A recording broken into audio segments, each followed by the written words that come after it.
ইতিপূর্বে এই মাহফিল দুবার চেষ্টা করেছে বাস্তবায়ন করার জন্য, দুবার। ফেরেশতারা করতে দেয়নি। ফেরেশতা কেন বললাম? ফেরেশতা যেমন চোখে দেখা যায় না, এখন ওদেরকেও চোখে দেখা যাচ্ছে না, এই জন্য ফেরেশতা করে।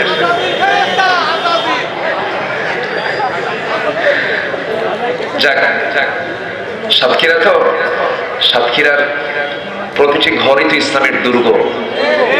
বলি আলহামদুলিল্লাহ, আল্লাহ আমাদের কথার জবাব দিয়েছেন। আল্লাহ আলেমদের চোখের পানি কবুল করেছেন। আল্লাহ কি পারেন না? আল্লাহ পারেন না? কি আমাদেরকে দেখায় দেননি? তিনি দেখায় দিয়েছেন কিনা? কোন গোয়েন্দা সংস্থা রিপোর্ট এটা ছিল না। এদেশের ডিজিএফআই বলেন, এনএসআই বলেন, এসবি বলেন, ডিবি বলেন, কারো রিপোর্ট এমন ছিল না। এমনকি আন্তর্জাতিক গোয়েন্দা সংস্থাগুলো এদেরও জানার বাইরে ছিল যে দেশের প্রেক্ষাপট এমন চেঞ্জ হবে। ঘটিয়ে দিয়েছেন তিনি। আমার কে? আল্লাহ। আল্লাহই দিয়েছেন। কিন্তু ওরা যা পারে, ইমানদার লোকটা পারে না। ইমানদার যারা, তারা সব কাজ তো করতে পারবেও না। আমরা শুধু তাদেরকে এতটুকু এই কথাই বলবো, তওবা করে ফিরে আসো, তওবা করে ফিরে আসো। বলবেন আর কি, আসল জনিত নাই। বিমানে চড়ে তারা যাওয়ার সুযোগ হলো না, ভাঙ্গা একটা হেলিকপ্টারে কইরা 4-5টা সুটকেস নিয়ে চলে গেছে। ঠিক আছে না?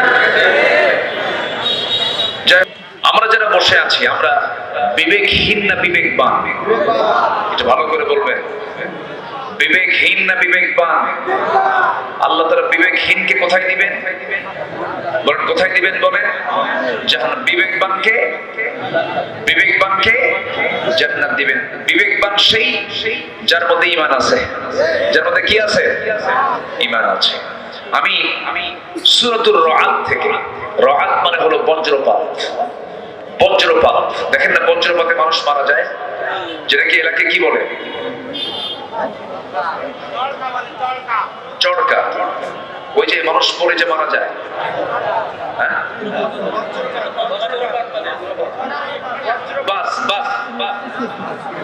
বাস পড়িছে। আচ্ছা, বজ্রপাত অর্থাৎ কিছু কিছু এলাকায় বলে ঠাডা লাগে, ঠাডাও পড়ছে, এরকমও হয়, এরকমও বলে। এক একটা এলাকায় এক একটা ভাষা আছে। আমি তো আপনাদের সঙ্গে পারবো না। কলারোয়া, সাতক্ষীরা, যশোর, এই ভাষা তো একদম বইয়ের ভাষা। বলি আলহামদুলিল্লাহ, আপনাদের সাথে শুধু আমি না, গোটা দেশের কোন জেলা পারবে না যেটা যশোর, কুষ্টিয়া, নড়াইল, মেহেরপুর, সাতক্ষীরার মানুষ যে ভাষায় কথা বলে, এই ভাষার সঙ্গে পৃথিবীর কোন বাংলা ভাষার মানুষ পারবে না। বলি আলহামদুলিল্লাহ।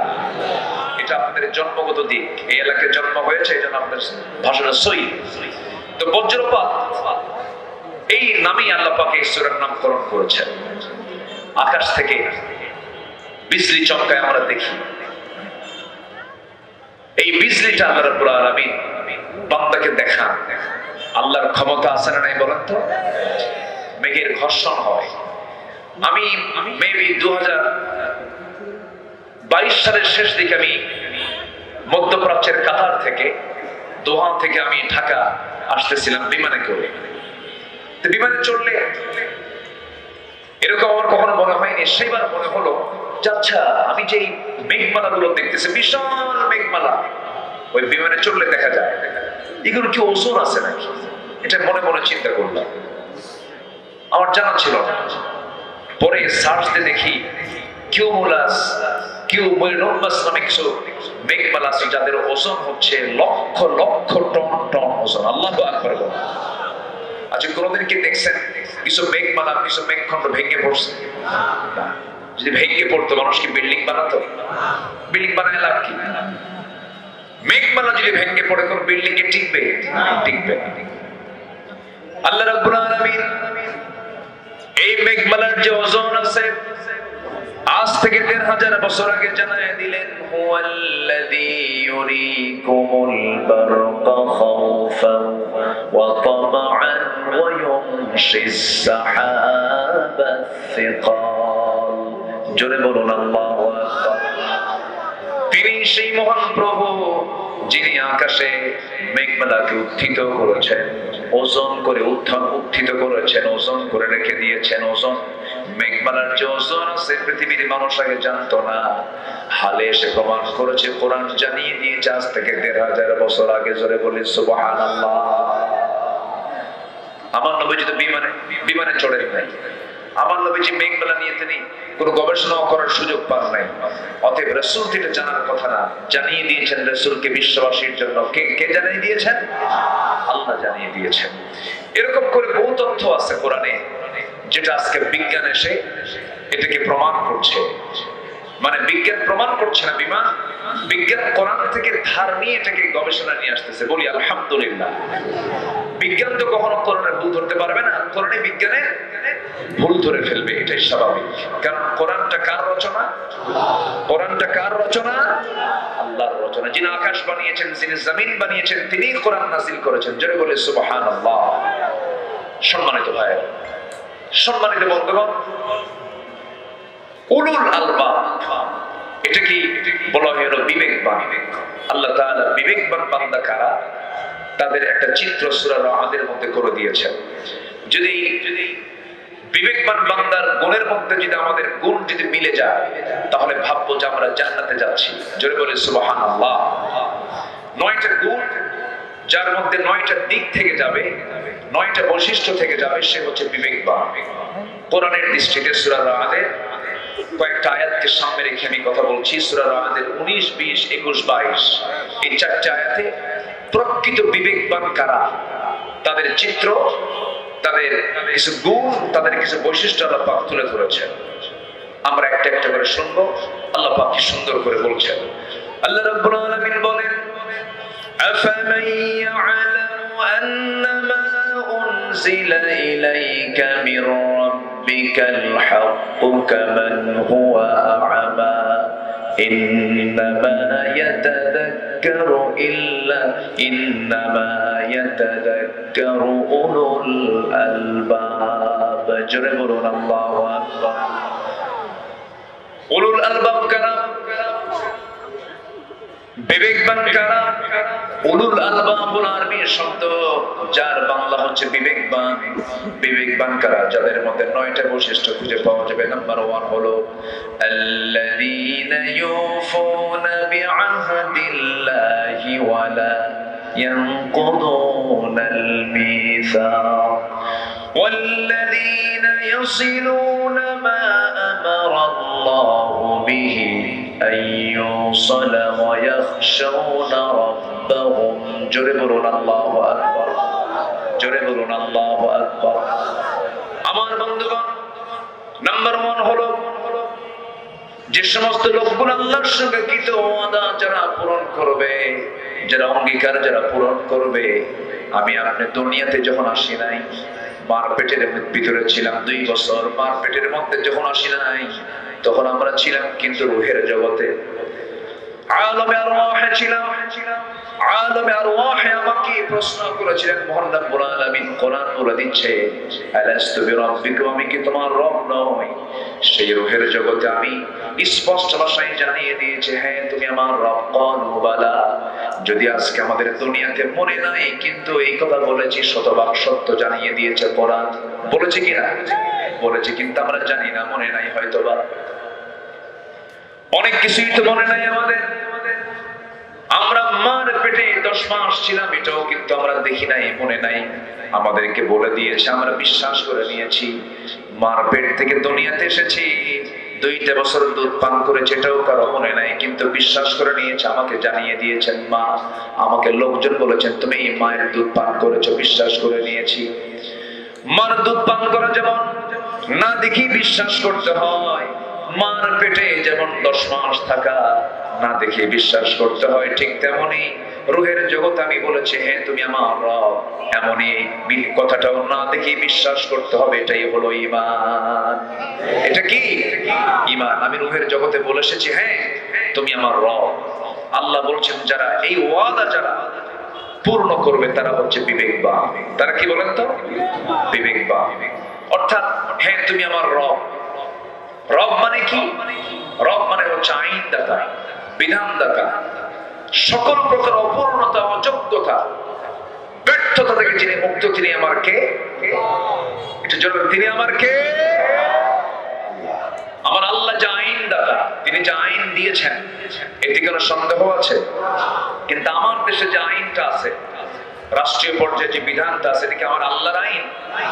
কার আইন? বলেন কার আইন? বলেন কার আইন আছে? মানুষের আইন। মানুষ এই দুই চোখ দিয়ে লিখেছে, এই দুই চোখ দিয়ে দেখে হাত দিয়ে লিখেছে, ব্রেন খাটিয়েছে, এরপর একটা আইন রচনা হয়েছে। বলুন তো, মস্তিষ্ক প্রসূত মানুষের মস্তিষ্ক থেকে বের হওয়া আইন এটা মজবুত হবে না আল্লাহর আইন মজবুত হবে?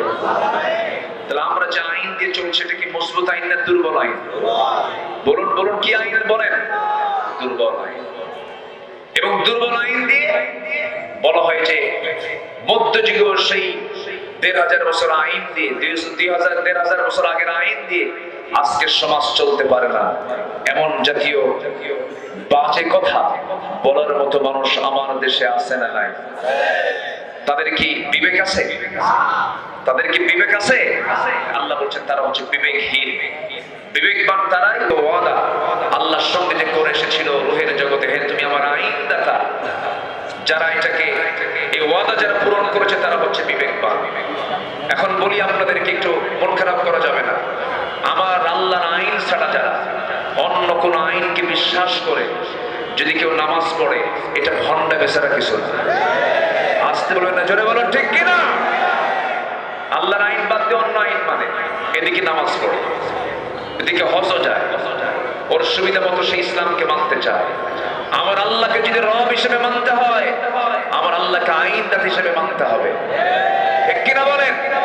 আমরা বহু আইন আমার দেশে দেখেছি, সোজা কথা, কেউ গায়ে পড়ে কথা টেনে নিবেন না নিজের গায়ে।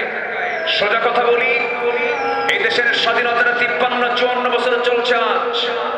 কেউ চালিয়েছেন ২৫ বছর, কেউ চালিয়েছেন ১৬ বছর, কেউ চালিয়েছেন ৯ বছর, কেয়ারটেকার গভর্নমেন্টটা কয়েক বছর। সবার নাম মুসলমান হলেও তারা ইসলাম দিয়ে দেশ চালান নাই, নামাজের আইন পাশ করেন নাই, সুদের বিরুদ্ধে আইন পাশ করেন নাই, যাকাতের আইন তারা চালু করেন নাই। সব থেকে শেষ আগামীর দেশ আমরা দেখতে চাই কোরআনের দেশ। রাজি আছেন কারা কারা? হাত উঁচু করে দেখেন মুসলমান।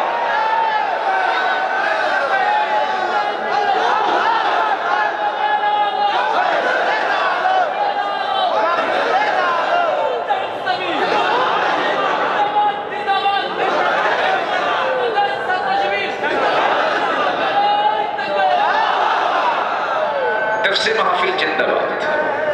আল্লাহ কবুল করুন, জোরে বলে আমিন। আযান হচ্ছে? আচ্ছা, আযান হলে সবার পক্ষ থেকে দুই একজন জবাব দিলেই তো হয়ে যাবে, সমস্যা নেই। আমি শুনেছি তো এই আযানটা মুখে দিলেই হতো, কাছাকাছি ছিল। যে হোক, দিয়ে ফেলেছেন মুরব্বী। আবার দেখেন তো বেশি লম্বা যেন না করে, আবার মানে বেশি লোক দেখলে আবার বেশি লম্বা হয়ে যায়। জি, সম্মানিত ভাইয়েরা, আসুন আমরা আবার আলোচনার দিকে ফিরে যাচ্ছি। তাহলে সব দেখা তো আমরা শেষ করেছি, কেউ তো কোরআনের আইন তো চায় না। এই পর্যন্ত যারাই ছিল তারা কি কোরআনের আইন কি সমাজে চালু করেছে? চালু করেছে। ওদের দুর্বলতা, ওরা বলে যে কোরআনের আইন দিয়ে আজকের দুনিয়া চলে না। এই জাতীয় কথাগুলো তারা জাতিকে বারবার বলে কান ভার করতে চায় না। কোটি বছরের সূর্য যদি আলো দিতে পারে, কোটি কোটি বছর আগের সূর্য যদি এখনো তাপ দিতে পারে, সেই সূর্যের যিনি মালিক, কোটি কোটি বছর আগের সেই চাঁদ যদি রাতের ঘড়ি হতে পারে, আকাশের সূর্যের এই আকাশের বয়স যদি কোটি কোটি বছর হলেও যদি এই আকাশ যদি ঠিক থাকতে পারে, সে আকাশের মালিক, জমিনের মালিক, সাত সমুদ্রের মালিক, সূর্যের মালিক, সে আল্লাহ তাআলার বিধান কি সমাজে কার্যকর হতে পারে না? এটা রেজাল্ট কি ভালো হতে পারে না? সম্মানিত ভাইরা, সম্মানিত বন্ধুগণ, আমরা আল্লাহর আইনকে শুধু নামাজের মধ্যে দেখতে চাই না, আমরা আল্লাহর আইনকে দেখতে চাই এক জায়গায় না সব জায়গায়। আসতে বলবেন না, এক জায়গায় না সব জায়গায়। যখন আপনি সব জায়গায় যাবেন, সুদখোর আপনার সামনে লাঠি নিয়ে দাঁড়ায় যাবে, মদখোর আপনার সামনে লাঠি নিয়ে দাঁড়িয়ে যাবে, যারা নারী নিয়ে যারা জেনার কারবার করে, বেশ্যাবৃত্তির লাইসেন্স যারা করে, হোটেল যারা চালায়, তারা আপনার সামনে লাঠি নিয়ে দাঁড়ায় যাবে। মোকাবেলা করার জন্য বেশি দূরে যাওয়া লাগবে না, এই সমস্ত বদমাইশরাই যথেষ্ট। ঠিক কিনা বলে? এই জন্য জমিন থেকে সকল আইনকে উৎখাত করে সেই জমিনে কার দিন প্রতিষ্ঠা করতে হবে? এটা কি একার কাজ না সবার কাজ? নবীজি কেন আসছিলেন দুনিয়াতে বলেন? কোরআনকে বলুন, কোরআন তুমি বলো, তোমার রাসূলকে তুমি কেন দুনিয়াতে পাঠাইছো বলো। কোথাও বলা হয়নি শুধু নামাজ পড়ার জন্য পাঠাইছি, কোথাও বলা হয়নি শুধু রোজা পালন করার জন্য পাঠাইছি, মাদ্রাসা প্রতিষ্ঠার জন্য পাঠাইছি, কোথাও বলা হয়নি। আপনি কোরআনকে প্রশ্ন, কোরআন একাধিক জায়গায় জবাব দিচ্ছে। কোরআন বলতেছে হুয়াল্লাযী আরসালা রাসূলাহু বিল হুদা ওয়া দীনিল হক লিইয়ুযহিরাহু আলাদ দীনি কুল্লিহি ওয়া কাফা বিল্লাহি শাহীদা। আরেক জায়গায় বলছে ওয়ালাউ কারিহাল মুশরিকুন। জোরে বলুন আল্লাহু আকবার। তিনি সেই মহান প্রভু যিনি তার রাসূলকে দ্বীনে হক দিয়ে দুনিয়াতে পাঠালেন যেন তিনি কি করতে পারেন, এই দুনিয়ার মানুষের তৈরি করা যত বিধান আছে। এখন প্রেজেন্ট ওয়ার্ল্ডে আপনি যদি প্রশ্ন করেন হুজুর আপনি বলুন তো গোটা দুনিয়াতে এখন আল্লাহর আইন ছাড়া কতগুলো আইন মানুষের তৈরি করা আছে? 70 থেকে 80টা। 70 থেকে 80টা। আমার দেশেও কিছু কিছু দল, ওই সমস্ত মানুষের দল তারা লালন করে। আছে না নাই বলেন? আছে না নাই? মূল জায়গায় হাত দিচ্ছি, একটু মন খারাপ করা যাবে না ভাই।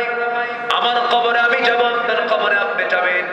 এই যে হাজার হাজার মানুষ আপনারা মাহফিল এসেছেন, আমি আব্দুল্লাহ আমিন আজকে যদি আমি কোনো কথা গোপন করে যাই, কিয়ামতের দিন আপনি কিন্তু আমার বিরুদ্ধে মামলা দিবেন আল্লাহর আদালতে। এই জন্য আমাকে হক কথা বলার দরকার আছে না নাই? আমার ভাইয়েরা, আমার বন্ধুগণ, আমার রাসূলকে আল্লাহ রাব্বুল আলামিন কেন পাঠালেন, কি জন্য পাঠালেন, আল্লাহ রাব্বুল আলামিন ক্লিয়ার করে বলতেন। সূরা সফ দেখবেন, বাড়ি থেকে মিলায় দেখবেন, সূরা সফ এবং সূরা ফাতার মধ্যে আল্লাহ রাব্বুল আলামিন বলে দিয়েছেন, হে রাসূল আমি আপনাকে পাঠিয়েছি শুধুমাত্র একটাই কারণ, সেটা হলো দুনিয়ার তৈরি করা যত আইন আছে প্রত্যেকটা আইনকে পরাজিত করে সেই জায়গায় আল্লাহর দ্বীনকে বিজয়ী করার জন্য। জোরে বলি সুবহানাল্লাহ।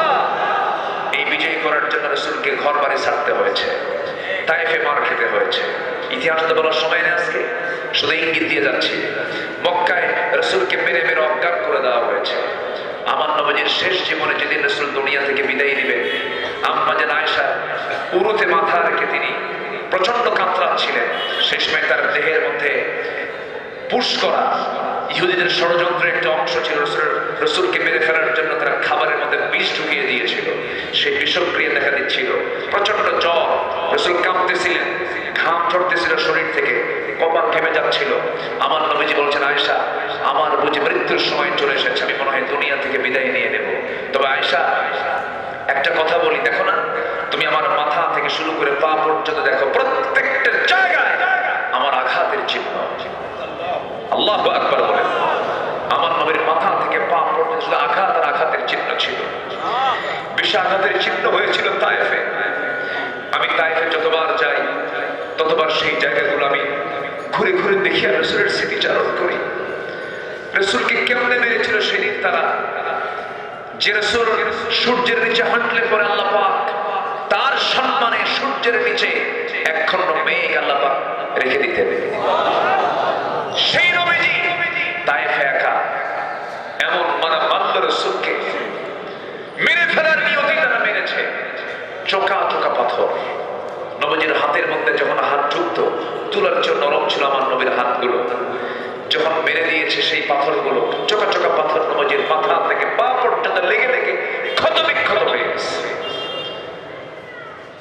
শরীরের ম্যাক্সিমাম রক্ত, মানুষের দেহে থাকে প্রায় 3 লিটার রক্ত, এর অর্ধেক রক্ত আমার নবীর মাথা থেকে গড়ে গড়ে পার তলা পর্যন্ত জুতার তলার সাথে জমাট বেঁধে গেছে।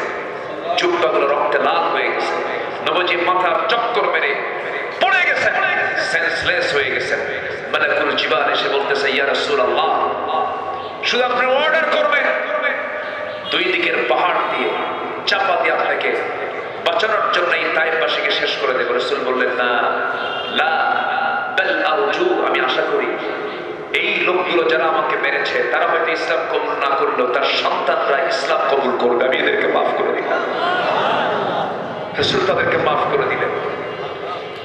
আমার নবীজি মাথা থেকে পা পর্যন্ত ক্ষতবিক্ষত চিহ্ন ছিল। বললেন, আয়েশা, এই যে আমার গোটা শরীরে তুমি ক্ষতবিক্ষত হওয়ার চিহ্নগুলো দেখতেছ, তায়েফে আমি মার খেয়েছি, ওহুদে আমাকে মেরে দেখো সামনের দুটো দাঁত নাই, খন্দকের পরীক্ষা খনন করতে গিয়ে আমি খাবার পাই নাই, আমার সাহাবীরাও খাবার পায় নাই। সাহাবীগুলোকে নিয়ে যখন পরীক্ষা খনন করছিলাম, আয়েশা দেখো কোদাল মারতে মারতে 4টা দিন না খাওয়া, আমার আজকে এই যে কোমরটা বাঁকা হয়েছে, আজ পর্যন্ত কোমর সোজা করতে পারি নাই।